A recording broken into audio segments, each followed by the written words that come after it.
viewers, welcome to my simple accounting channel. This is Uttam sir. Today I have to discuss the accounting for non-professional. This is the concluding part, means the part 3. This is very much important for the decision maker. So I have to discuss today a lot of chapters.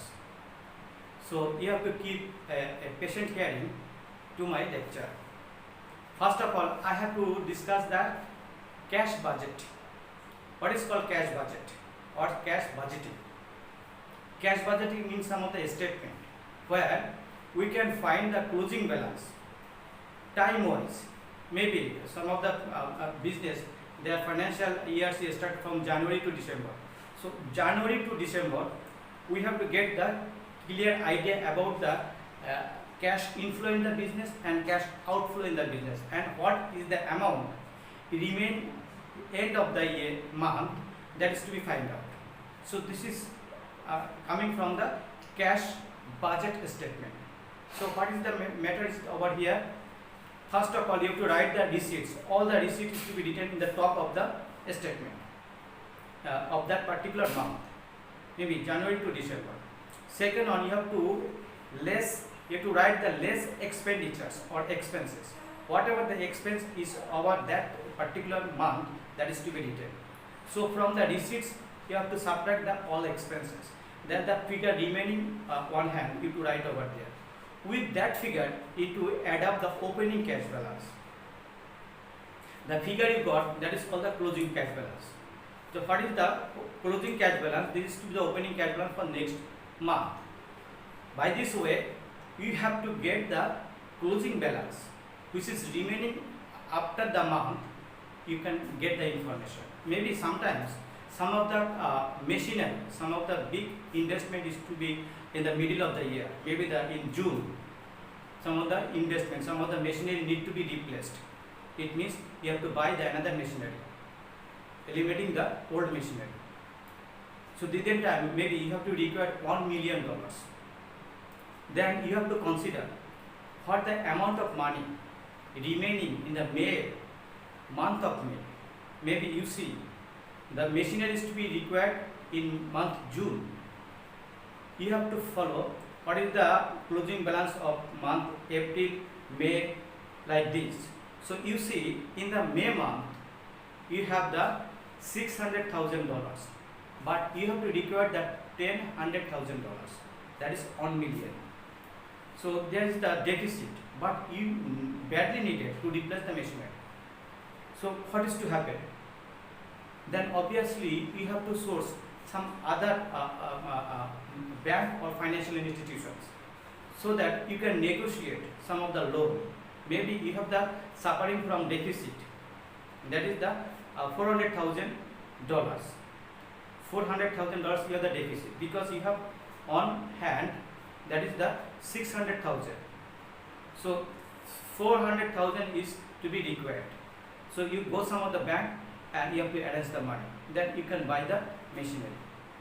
So cash budget is providing some of the basic information by which you can take the financial decision. So it is very much important for the financial decision maker. So cash budget providing such information. Now I have to back to the capital budgeting. Cash budget, then capital budgeting. What is capital budgeting? Capital budgeting, again, some of the big investment is to be required. So sometimes it is capital budgeting, sometimes it is called the capital appraisal. What actually that means? Capital appraisal means some of the big investment which is going to be taken place in the business for the coming month or coming years. So if that investment is worthwhile or profitable for the business, that is to be justified. There are different methods you can justify that investment is worthwhile or not. What the methods are? Maybe the payback period, average rate of return, internal rate of return, net present value. This is all of the basic methods for justifying if that investment is worthwhile or not. Maybe the first of all, payback period. It means what the money is invested by the business, how much time is to be required to get back into the business. maybe you are investing $500,000.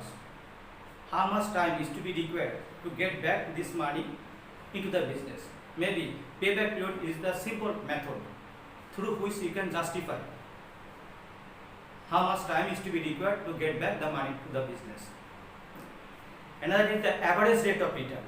Average rate of return means what the amount you are investing into the business for machine purchase or other purchase.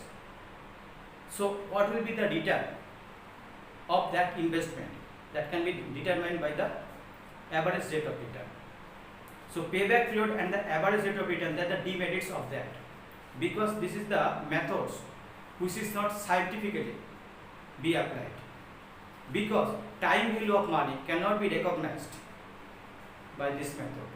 So if it is a small firm, they can take this method as a decision making, but if it is a big organization, then you have to go for the scientific method. The two methods is that internal rate of returns and the net present value. Internal rate of return is normally considered the time value of money, and net present value also that consider the time value of money.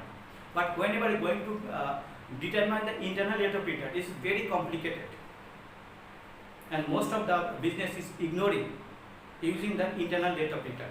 But most of the organization is normally use net present value. Net present value means what are the amount of money invested that is to be written in the 0 year, then what amount you have invested, and for that machineries, what is the returns coming back to the business. That returns must be applied by the inflation adjusted rate, maybe the discounting factors. So cash inflow multiplied by discounting factor, the figure you got, that is to be written in the outer column. So then total figure, maybe whenever going to buy the machinery, that machinery may be expected life is 6 years. So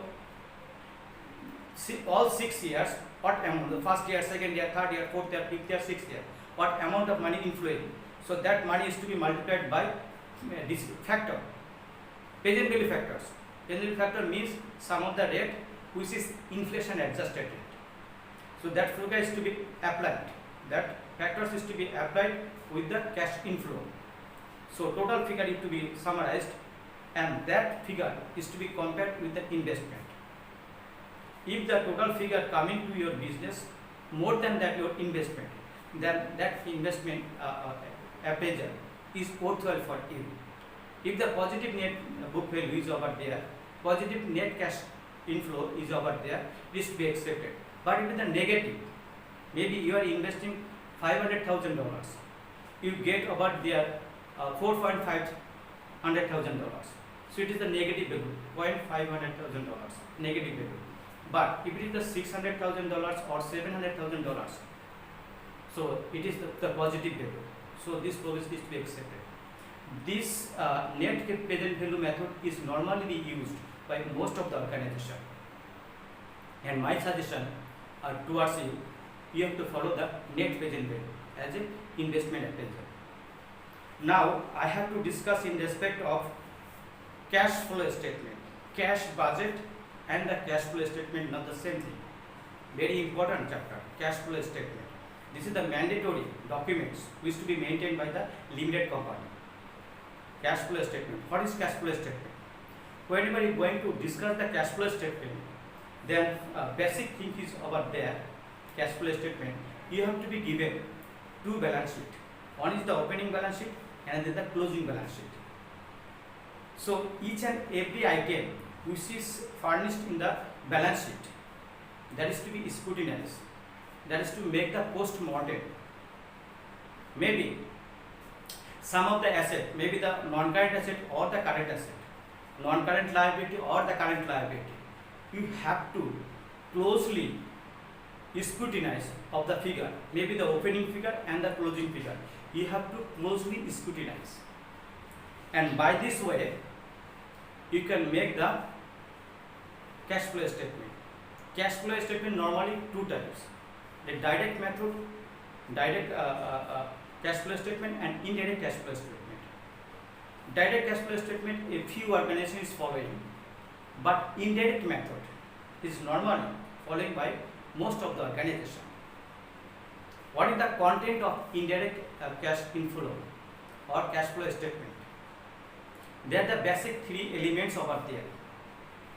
Cash flow from operating activities, cash flow from investing activities, cash flow from financing activities. So whenever you are going to do the cash flow statement, first of all you have to require the net profit which is generated by the business is to take first. So this is to be written under the cash flow from operating activities. Then you have to find the depreciation. Depreciation is one of the expense, but it is the non-cash expense. That's why it is cash inflowing in the business. Now you have to scrutinize all the current assets and all current liabilities. So maybe the current assets, first of all the inventories, the current assets. So you have to check what is the opening balance and the closing balance. Maybe the current asset, the inventory, the opening balance is 400,000 and closing balance is 300,000. Difference figure is 100,000. Opening figure is 400,000, closing figure is 300,000. Difference with 100,000. So the cash inflow, because what the inventory you have in the opening, but it is in the closing at a less amount. So this less amount is money inflowing in the business. So that is to be written in the cash flow from operating activities. Second item, trade receivable, the another item. So you have to check what is the trade receivable in opening balance and the closing balance. Maybe you see over there, trade receivable is the amount opening balance is 700,000 and closing balance is 800,000. Once again, $100,000 is the difference. Closing balance is high than the opening balance. If it is happened like this, so you have to consider this 100,000 definitely invested by the business. So money is outgoing from the business. So like this way, all the current asset balance you have to be considered. If the opening balance of the current asset is lower than the closing balance, then money is outflowing. Or if the opening balance is higher than the when the opening balance is less than the closing balance, then it should be the money outflow. But opening balance is high than the closing balance. Maybe the opening balance is 700,000 but closing balance is 600,000. Money is inflowing. That is to be considered. So by this way, all the element which is included in the cash flow from operating activities is to be considered. Maybe closing in item is more than its money outflow, closing item is less than the opening balance, which is money inflow. Then obviously you have to consider the current liability. Current liability means some of the item over there.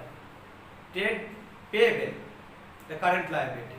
If the current liability opening balance, maybe it is given in the 400,000 and closing balance is 300,000.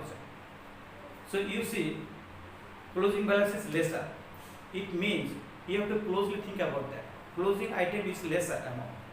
So some of the money is paid to the payable. That's why closing balance is lesser. So money is outflowing from the business. It may be the reverse. The closing balance is bigger figure or higher figure than the opening balance. Money is generating for the business. Maybe money is not outgoing. If the opening balance is less than the closing balance, then money is to inflow in the business. That is to be considered. Maybe the current liability, another item, the expenses owing. If the expenses owing, the closing balance is less than the opening balance, money is to be outflow. And if the closing balance is higher than the opening balance, money is to be inflow. This is to be considered. By this way, you have to summarize all the transaction, and the net figure is to be written as net cash flow from operating activities. Similarly, you have to do the next option, that is the cash flow from investing activities. So it is related to the non-current asset or fixed asset. Maybe the fixed asset opening balance is less than the closing balance. Then obviously closing balance is higher figure. So you have to consider money is to be outflow from the business.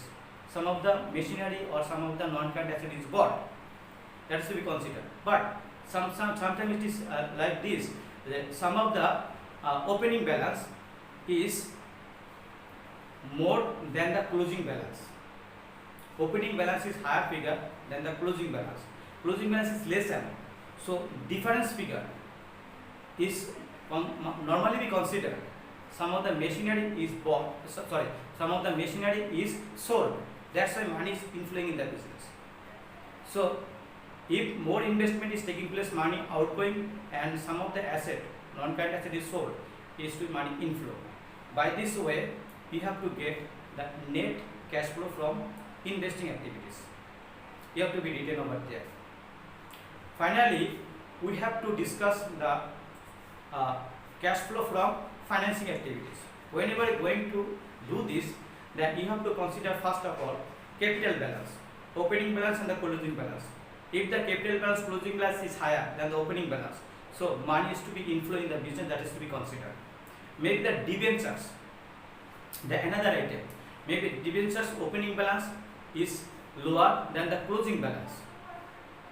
So maybe it is a higher figure, closing balance higher figure. Once again, maybe more debenture is sold in the market, money is to be inflow in the business, that is to be written. And sometimes some of the bank loan, long-term investment, maybe the opening balance and the closing balance. Opening balance is higher figure than the closing balance. It means closing balance is lesser figure, less amount. So this less amount, difference figure, is to be considered. Loan is paid by the organization to that person from whom the loan is taken. So money outflow is to be considered. Again, dividends paid and dividend received. If dividends means some of the money who is to be received by the organization against the investment, that is the dividends. So dividends sometimes you have to be given or sometimes you have to be received. If dividends is received, that is to be cash inflow in the business, and dividends is given to the your shareholders, then money is outflow from the business. By this way, you have to calculate the net amount.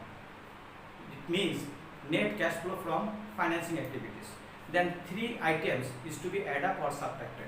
Total amount is to be. So this figure is to be said as cash flow during the period. Then with that figure, you have to add up with the opening cash balance or cash equivalent. The figure you got, that is the closing cash balance. So you have to be checked in the closing cash balance, which is given in the balance sheet, is matched or not. If it is matched, then sum is right. So this is very simple way of getting some of the information about the cash flow statement. But this is not as simple as that. Very complicated things is over there. I am not going to discuss today in this time. I have to discuss this matter sometime later. The whole chapter I have to make the video. If you are interested, please start with my channel. Now I have to discuss the decision tree. Some of the alternative investment decision is to be taken by the decision tree. What is decision tree? Some of the trees over there, lot of branches over there. So maybe you have some of the investment planning, some of the alternatives planning. So that alternatives you have to be highlighted in the different branches of the tree. The diagram is like that. Some of the tree, there are three branches. Branch 1, branch 2, branch 3. So first branch, maybe you are the real estate businessman. Your activity is that you have to buy some of the land, and when the price is increased, you have to sell the land.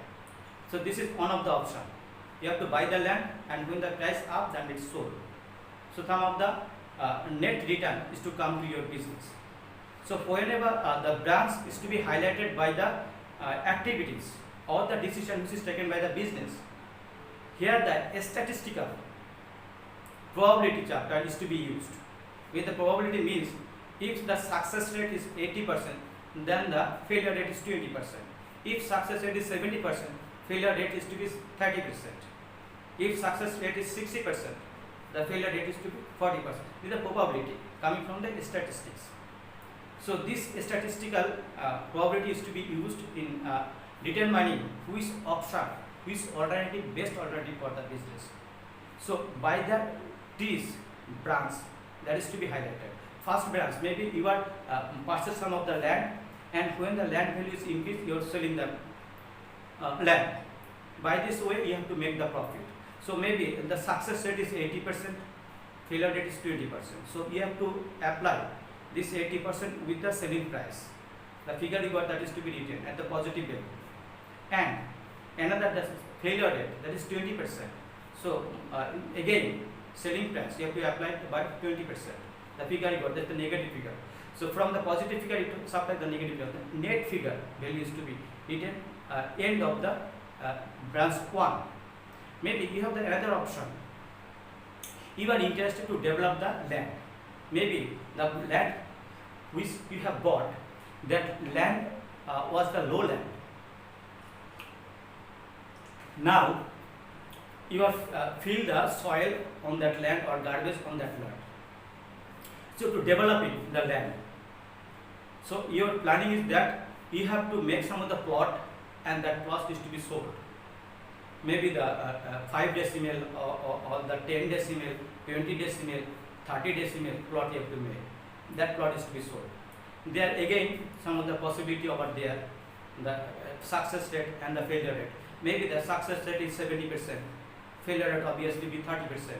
So total figure you have to be applied by 30% and the 70%. 70% the positive value, 30% the negative value. So from the positive value you have to subtract the negative value. The figure you got, that is to be written in the end of the branch 2. Another you have the option, the alternatives. As you are interested to develop the land and set up some of the apartments on that land. High-rise building you have to make. So obviously there are some of the probability over there. Maybe the positive and the negative. Maybe the 60% is the success rate and 40% is failure rate. So accordingly, what is the selling price of the apartment? That is to be applied by 60%. This is the positive value. And again, negative is the 40%. So on selling price you have to apply the 40%. This figure is to be subtracted. Positive minus negative. The figure you got, that is to be written in the branch 3. Then you have to compare this alternative. Which alternative is the best one? So this is very easy way getting some of the information or some of the decision which is the best for the business. This is the decision tree. Again, I have to discuss the critical path analysis. This is the project management. Some of the techniques used in the project management. Sometimes the big project is over there. That project need to be implemented in on time and by the estimated cost.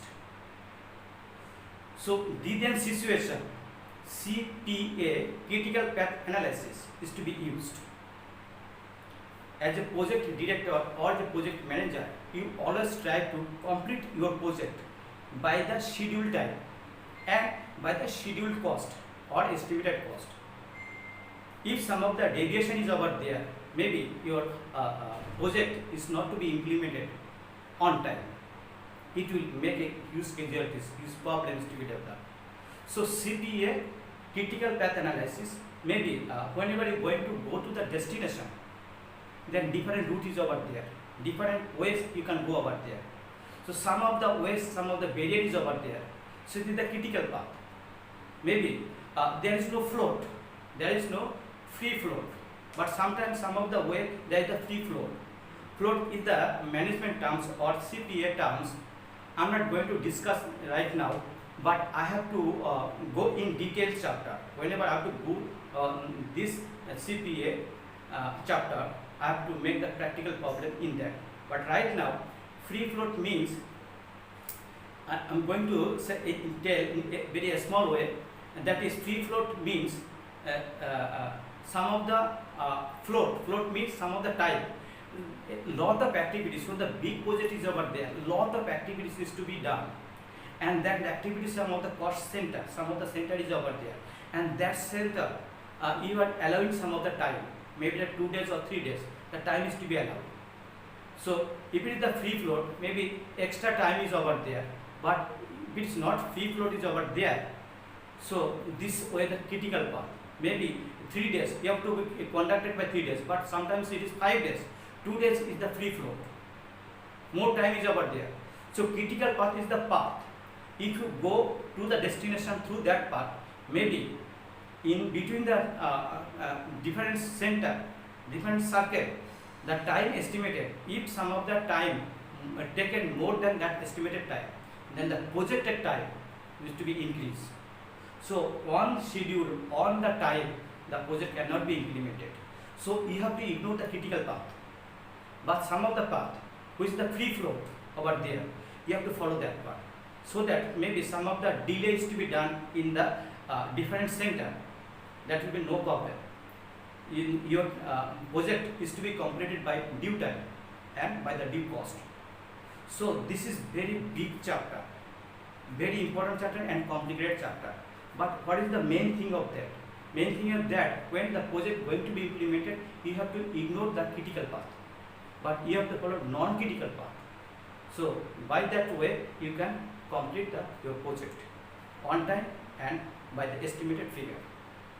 So that's the critical part. Now I have to discuss the ratio analysis. Ratio analysis means the performance of the business can be influenced to the different stakeholders. The first stakeholder is that those who are setting the business, they must have the objectives. Maybe if their business is going better or not, that need to be understood, need to be known if their business is going better. So there is the 3 type of ratios. One of the ratio is that profitability analysis. So another ratio is the liquidity analysis and efficiency analysis. These are the 3 ratios over there: profitability, liquidity and efficiency. What is profitability? Through that ratio we can be known if the business is making better profit for the shareholders or better return for the shareholders. So this ratio is to be highlighted, maybe the gross profit ratio, net profit ratio, return on capital employed, like this. So this is the content of the profitability ratio. Another thing is the liquidity ratio. What is called liquidity ratio? Every day lot of transaction, lot of payment is to be made by the business. If the money available to the business is sufficient or not, then that can be justified by the liquidity ratio. The day-to-day expense which need to be paid by the business, if the sufficient cash money or liquid money available in the business or not, that can be highlighted by the liquidity ratio. So if the sufficient money is not available, then some of the expense you cannot pay properly. So make a lot of problem for this. So you always get the liquid money sufficiently enough, so that day-to-day expense you can betterly entertain or betterly pay it. So this is the liquidity ratio. Now efficiency ratio. What is called efficiency ratio? Efficiency ratio means the business operation is maintaining the successfully or not. Maybe the product which you are going to sell, that product is popular or not, or it is demanded by the market or not, that can be justified by the inventory turnover. So inventory turnover, trade receivable turnover, payable turnover, gearing ratio, dividend yield, earning per share, market price per share, some of the lot of ratios is over there. So this ratio highlight the efficiency of the business. If the business is going in the correct way or not, that can be highlighted by the efficiency ratio. So those who are the businessmen, they can get a signal from their own organization if the organization or the business going properly or not. So this is the ratio analysis. So as a businessman or as a top manager of the business, if you know these things previously, then you can make the correct decision for the business. So I have some of the willingness, that is I have to make all these chapters, this is the big chapters, and discuss very few words, very small way I am just going to discuss, but I have the willingness to make comprehensive videos for each and every chapter. If you are interested, then you can touch with my accounting channel, so you can get the details information. I have to make details and exclusive all those chapters. So that's all for today. If you think the video is useful to you, please make a like and don't forget subscribe my channel. Thanks for watching. Have a nice time. Goodbye.